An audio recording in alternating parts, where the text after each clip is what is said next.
नमस्कार दोस्तों, स्वागत है आपका ग्राइंडिंग सक्सेस चैनल पर। आज इस वीडियो में हम भारत के उपराष्ट्रपति यानी कि वाइस प्रेसिडेंट के बारे में पढ़ेंगे।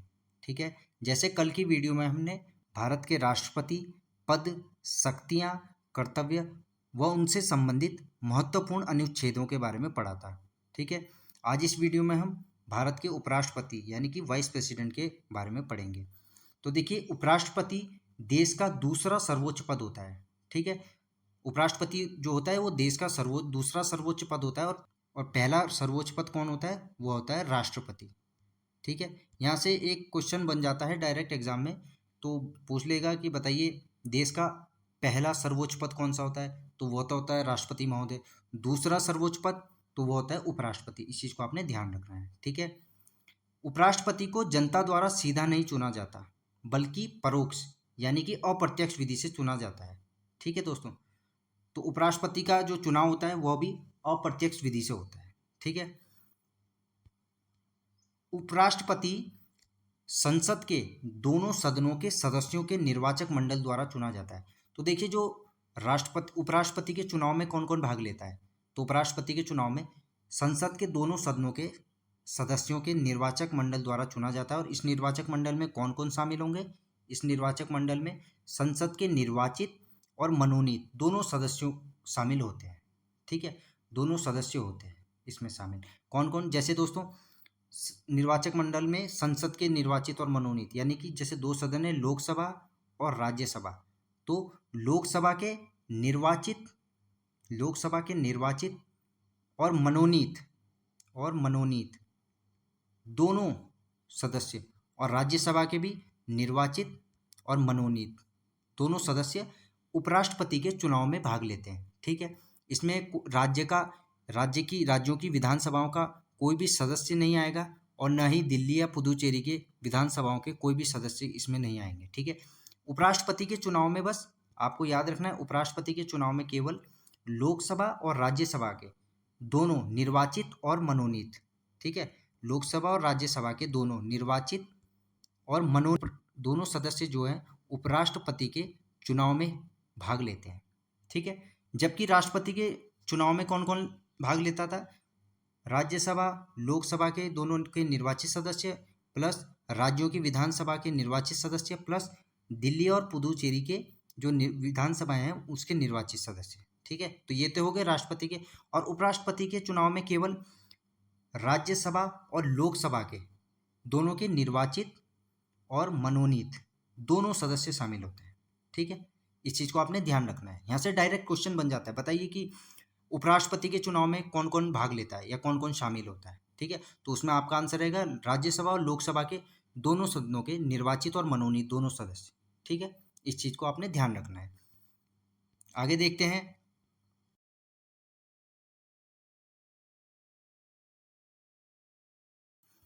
उपराष्ट्रपति का चुनाव भी राष्ट्रपति की तरह ही आनुपातिक और प्रतिनिधित्व के आधार पर एकल संक्रमण मत द्वारा और गुप्त मतदान से होता है। ठीक है, जैसे मैंने आपको कल की वीडियो में बताया था, राष्ट्रपति के चुनाव से संबंधित जैसे उपराष्ट्रपति के चुनाव हो रहे हैं, तो मान लो चुनाव पद के लिए उम्मीदवार हैं, मानो 1 2 3 4 ये उम्मीदवार हैं चुनाव पद के लिए।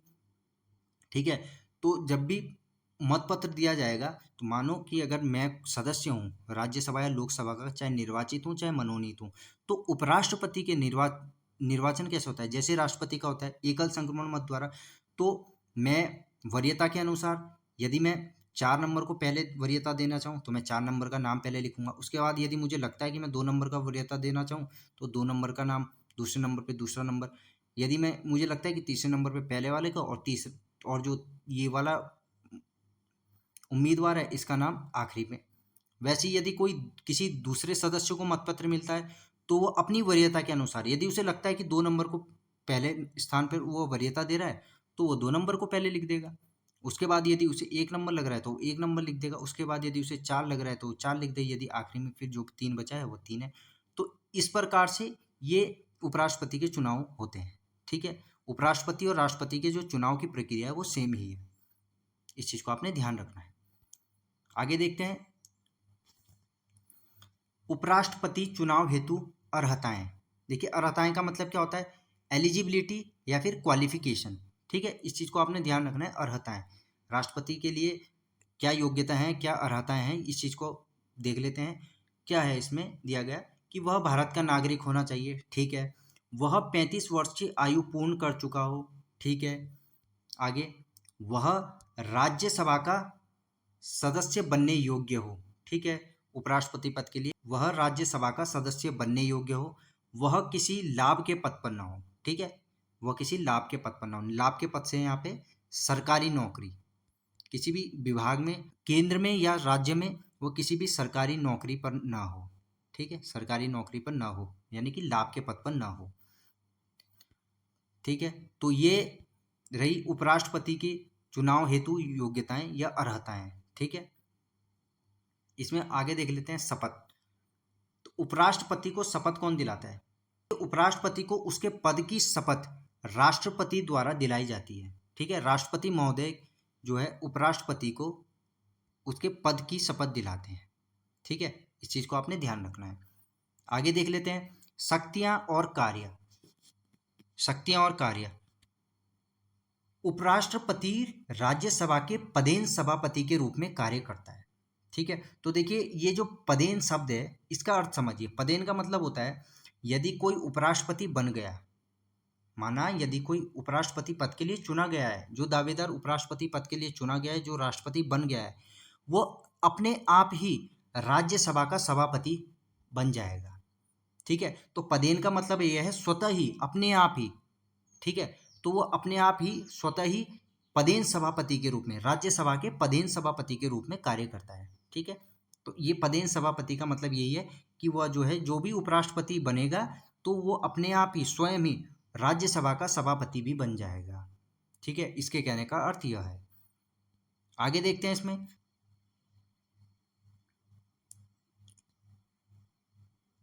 उपराष्ट्रपति की शक्तियां व कार्य लोकसभा। दोस्तों यहाँ पे करेक्शन कर लीजिए, यहाँ पे है राज्यसभा का सभापति जो कि उपराष्ट्रपति होता है। राज्यसभा का सभापति की जो शक्तियां हैं वह कार्य है वह लोकसभा अध्यक्ष की भांति होते हैं। ठीक है, तो जिस तरह लोकसभा के अध्यक्ष को जो शक्तियां, जो कार्य प्राप्त हैं, वही राज्यसभा के सभापति यानी कि उपराष्ट्रपति, जो राज्यसभा के सभापति, पदेन सभापति होते हैं, उनके कार्य व शक्तियां भी लोकसभा अध्यक्ष की भांति ही होते हैं। ठीक है, आगे देखते हैं जब राष्ट्रपति का पद उसके त्यागपत्र, निष्कासन, मृत्यु या अन्य कारणों से खाली होता है तो उपराष्ट्रपति कार्यवाहक राष्ट्रपति के रूप में भी कार्य करता है। यदि उपराष्ट्रपति अपने पद पर नहीं है, यदि राष्ट्रपति ने त्यागपत्र दे दिया है या उनका निष्कासन हो गया है, किसी कारणवश मृत्यु हो गई है या अन्य कारणों से यदि उनके पद खाली हो जाता है तो उस समय उपराष्ट्रपति कार्यवाहक राष्ट्रपति के रूप में कार्य करता है। ठीक है, आगे है उपराष्ट्रपति कार्यवाहक राष्ट्रपति के रूप में अधिकतम 6 महीने तक की अवधि तक ही कार्य कर सकता है। इस अवधि में नए राष्ट्रपति का चुनाव आवश्यक है। तो उसके कहने का क्या अर्थ है, जो उपराष्ट्रपति होता है वह कार्यवाहक राष्ट्रपति के रूप में अधिकतम 6 महीने तक ही कार्यवाहक राष्ट्रपति के रूप में कार्य कर सकता है। इसी अवधि के बीच नए राष्ट्रपति का चुनाव आवश्यक है। तो ठीक है, यदि राष्ट्रपति का पद किसी कारण से खाली है तो 6 महीने के भीतर भीतर राष्ट्रपति का चुनाव कराना आवश्यक है। ठीक है, इस चीज को भी आपने ध्यान रखना है। तो यहाँ से क्वेश्चन डायरेक्ट बन जाएगा, बताइए यदि राष्ट्रपति का पद खाली है तो कितने महीने के भीतर राष्ट्रपति पद के लिए चुनाव कराना आवश्यक है। ठीक है, तो इसमें आ जाएगा 6 महीने के भीतर भीतर। इस चीज को आपने ध्यान रखना है। आगे देखते हैं जब उपराष्ट्रपति कार्यवाहक राष्ट्रपति के रूप में कार्य करता है तो उस समय वह राज्यसभा के सभापति के रूप में कार्य नहीं करता। ठीक है, जब यदि राष्ट्रपति किसी कारण से अपने पद पर नहीं है, ठीक है, तो उपराष्ट्रपति है जो वो, तो वह है कार्यवाहक राष्ट्रपति के रूप में कार्य करेगा। तो उस समय वह जो है राज्यसभा के सभापति के रूप में कार्य नहीं करता। ठीक है, वह एक ही पद संभालेगा, वो है राष्ट्रपति पद। ठीक है, तो वह कार्यवाहक राष्ट्रपति के रूप में जब कार्य करेगा तो वह राज्यसभा के सभापति के रूप में कार्य नहीं करेगा। ठीक है, इस चीज को भी ध्यान रखना है। आगे देखते हैं उपराष्ट्रपति की पदावधि। तो पदावधि यानी कार्यकाल। उपराष्ट्रपति की पदावधि यानी कार्यकाल, उसके कार्यकाल के बारे में बात कर रहे हैं। तो देखिए, उपराष्ट्रपति की पदावधि उसके पद ग्रहण करने से लेकर 5 वर्ष तक होती है। ठीक है, जो उसका कार्यकाल है वह जो है 5 वर्ष तक होता है उसके पद ग्रहण करने से लेकर। अपनी इस पदावधि, दोस्तों यहाँ पे करेक्शन कर लीजिए, ये पदावधि है। अपनी इस पदावधि में वह किसी भी समय अपना त्यागपत्र राष्ट्रपति को दे सकता है। उसे अपने पद से पदावधि पूर्ण होने से पहले भी हटाया जा सकता है। ठीक है, तो राष्ट्रपति के जो कार्यकाल है वह क्या है यदि पूछा जाए तो उपराष्ट्रपति की जो पदावधि है उसके पद ग्रहण करने से लेकर 5 वर्ष तक होती है। अपनी इस पदावधि के बीच यदि वह कभी अपना त्यागपत्र, किसी कारण से अपना त्यागपत्र राष्ट्रपति को दे सकता है, या फिर उसे अपने पद से पदावधि पूर्ण होने से पहले भी हटाया जा सकता है। ठीक है, ठीक है, आगे देखते हैं। उपराष्ट्रपति अपनी 5 वर्ष की पदावधि, दोस्तों यहाँ पे करेक्शन कर लीजिए, उपराष्ट्रपति अपनी 5 वर्ष की पदावधि के बाद भी पद पर बना रह सकता है जब तक कि उसका उत्तराधिकारी पद ग्रहण न करे। ठीक है, उपराष्ट्रपति इस पद पर पुनः निर्वाचन के योग्य भी होता है। वह कितनी ही बार निर्वाचित हो सकता है। तो देखिए दोस्तों, जैसा राष्ट्रपति के संबंध में बात की गई थी कि हमारा जो भारत का राष्ट्रपति है वह कितनी भी बार चुनाव लड़ सकता है, पुनः निर्वाचित हो सकता है, वैसे ही उपराष्ट्रपति पद है, उपराष्ट्रपति इस पद पर पुनः निर्वाचन के योग्य होता है, वह कितनी ही बार निर्वाचित हो सकता है। ठीक है, तो राष्ट्रपति और उपराष्ट्रपति के संबंध में ये बात सेम है। ठीक है, आगे देखते हैं परिलब्धियां, लाभ व उपलब्धियां। ठीक है, तो परिलब्धियां यानी कि लाभ और उपलब्धियां क्या है, तो इसमें देख लेते हैं लाभ और उपलब्धियां। उपराष्ट्रपति की लाभ और उपलब्धियां, उपराष्ट्रपति के लिए परिलब्धियों आदि की व्यवस्था नहीं है। तो यदि उपराष्ट्रपति जो पद है उसके लिए कोई भी लाभ, किसी भी प्रकार का लाभ या उपलब्धि नहीं है। ठीक है, उपराष्ट्रपति के लिए परिलब्धियों आदि की व्यवस्था नहीं है। उपराष्ट्रपति को जो भी वेतन मिलता है ना, तो वह जो है राज्यसभा के पदेन सभापति के होने के कारण मिलता है। उपराष्ट्रपति को कोई भी उपराष्ट्रपति पद का कोई भी वेतन नहीं है। इस चीज को आप याद, कोई भी वेतन, कोई भी लाभ, कोई भी उपलब्धि नहीं है। उपराष्ट्रपति को जो भी वेतन मिलता है वह राज्यसभा के पदेन सभापति होने के कारण मिलता है। ये बहुत इंपॉर्टेंट पॉइंट है, इसको ध्यान रखिए। उपराष्ट्रपति की परिलब्धियों आदि की व्यवस्था नहीं है। ठीक है, उपराष्ट्रपति के लिए परिलब्धियों आदि की व्यवस्था नहीं है, परंतु उपराष्ट्रपति को जो भी वेतन मिलता है वह राज्यसभा के पदेन सभापति होने के कारण मिलता है। ठीक है, तो ये इंपॉर्टेंट पॉइंट है, इसे ध्यान रखिएगा। आगे देखते हैं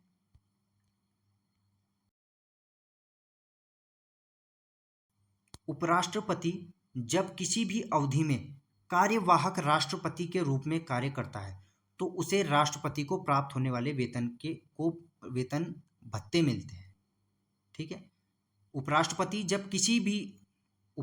जब किसी अवधि में कार्यवाहक राष्ट्रपति के रूप में कार्य करता है तो उसे राष्ट्रपति को प्राप्त होने वाले वेतन भत्ते मिलते हैं। ठीक है, तो कहने का अर्थ क्या है, यदि राष्ट्रपति का पद खाली है और उपराष्ट्रपति कार्यवाहक राष्ट्रपति के रूप में वहां पे कार्य कर रहा है, ठीक है, कार्यवाहक राष्ट्रपति के रूप में वह कार्य कर रहा है, तो उस समय उपराष्ट्रपति को राष्ट्रपति को जो भत्ते मिलते हैं या वेतन मिलता है उस समय उसे कार्यवाहक राष्ट्रपति के रूप में वो सब कुछ मिलेगा जो एक राष्ट्रपति को मिलता है। ठीक है, आगे देखते हैं। अब देख लेते हैं दोस्तों उपराष्ट्रपति व उनसे संबंधित महत्वपूर्ण अनुच्छेद। तो देखिए इसमें दिया गया है अनुच्छेद 63।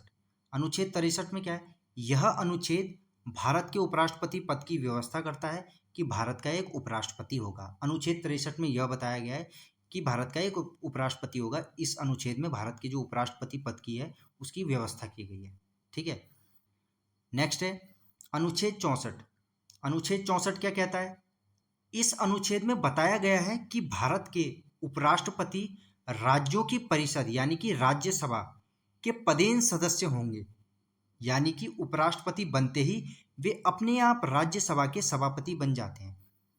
ठीक है। इस अनुच्छेद में बताया गया है कि भारत के उपराष्ट्रपति जो हैं वो राज्यों की परिषद यानी कि राज्यसभा के पदेन सदस्य होंगे, यानी कि उपराष्ट्रपति बनते ही वह अपने आप ही राज्यसभा के सभापति बन जाएंगे। तो अनुच्छेद 64 में उपराष्ट्रपति के पदेन सभापति होने के बारे में बात की गई है। ठीक है। अनुच्छेद 65 क्या बोलता है? अनुच्छेद 65 में यह अनुच्छेद प्रावधान करता है कि राष्ट्रपति की अनुपस्थिति या रिक्ति में उपराष्ट्रपति कार्यवाहक राष्ट्रपति के रूप में कार्य करेंगे। तो डायरेक्ट यहाँ से एग्जाम में क्वेश्चन पूछ लिया जाएगा, बताइए भारतीय संविधान का कौन सा अनुच्छेद उपराष्ट्रपति के कार्यवाहक राष्ट्रपति के रूप में कार्य करने के बारे में बताता है। ठीक है, तो इस चीज को आपने ध्यान रखना है। तो अनुच्छेद 65 में यह बताया गया है कि उपराष्ट्रपति जो है कार्यवाहक राष्ट्रपति के रूप में कार्य करेगा यदि राष्ट्रपति किसी कारण से अनुपस्थित है या पद रिक्त है। ठीक है। अनुच्छेद 66 क्या बोलता है? अनुच्छेद 66 में इस अनुच्छेद में उपराष्ट्रपति के चुनाव के बारे में बात की गई है। ठीक है, तो 66 में उपराष्ट्रपति का जो चुनाव है उसके बारे में बात की गई है। ठीक है, नेक्स्ट देखते हैं अनुच्छेद 67। अनुच्छेद 67 क्या कहता है? यह अनुच्छेद उपराष्ट्रपति के कार्यकाल के बारे में बताता है। ठीक है, अनुच्छेद 67 में उपराष्ट्रपति के कार्यकाल के बारे में बताया गया है। इसका कार्यकाल होता है वैसे 5 वर्ष। ठीक है, अनुच्छेद 69 में क्या है फिर? अनुच्छेद 69, इस अनुच्छेद में उपराष्ट्रपति द्वारा शपथ ग्रहण के बारे में बात की गई है। ठीक है, तो उपराष्ट्रपति की शपथ, तो इसमें क्वेश्चन आ जाएगा, बताइए उपराष्ट्रपति की शपथ से संबंधित कौन सा अनुच्छेद के बारे में बात की गई है? तो अनुच्छेद 69, अनुच्छेद 69 में उपराष्ट्रपति द्वारा शपथ ग्रहण के बारे में बात की गई है। ठीक है, आगे आता है अनुच्छेद 71। अनुच्छेद 71, अनुच्छेद 71, देखिए इसके बारे में मैंने आपको कल भी बताया था। यह अनुच्छेद राष्ट्रपति व उपराष्ट्रपति के चुनाव से संबंधित या उनसे जुड़े जो भी मामले हैं उनके बारे में बात करता है। ठीक है, अनुच्छेद 71 में बात की गई है। तो इस अनुच्छेद में बताया क्या गया है वैसे कि जो राष्ट्रपति और उपराष्ट्रपति के चुनाव से संबंधित जो भी संदेह है, जो भी विवाद है, उसकी जो जांच है वो सुप्रीम कोर्ट करेगा, यानी कि सर्वोच्च न्यायालय करेगा। ठीक है, और सर्वोच्च न्यायालय जो निर्णय लेगा वही आखिरी निर्णय होगा। ठीक है दोस्तों, ये एक इम्पॉर्टेंट अनुच्छेद है, इसे डायरेक्ट एग्जाम में आ जाता है। बताइए भारतीय संविधान के किस अनुच्छेद में राष्ट्रपति व उपराष्ट्रपति के चुनाव से संबंधित व उससे जुड़े मामलों के बारे में बात की गई है? तो इसमें यह अनुच्छेद 71। और कौन इन्हें सुलझाता है? तो उपराष्ट्रपति और राष्ट्रपति के चुनाव से संबंधित जो भी संदेह है, जो भी विवाद है, इनकी जो जांच है वो सर्वोच्च न्यायालय करता है, यानी कि सुप्रीम कोर्ट करता है। और जो सर्वोच्च न्यायालय का निर्णय है वह ही आखिरी निर्णय होगा। ठीक है, सर्वोच्च न्यायालय का निर्णय ही आखिरी निर्णय होगा। इस चीज को आपने ध्यान रखना है। ठीक है, तो दोस्तों ये थे भारत के उपराष्ट्रपति पद, शक्तियां व उनसे संबंधित कुछ महत्वपूर्ण अनुच्छेद। तो मिलते हैं दोस्तों नेक्स्ट वीडियो में। धन्यवाद।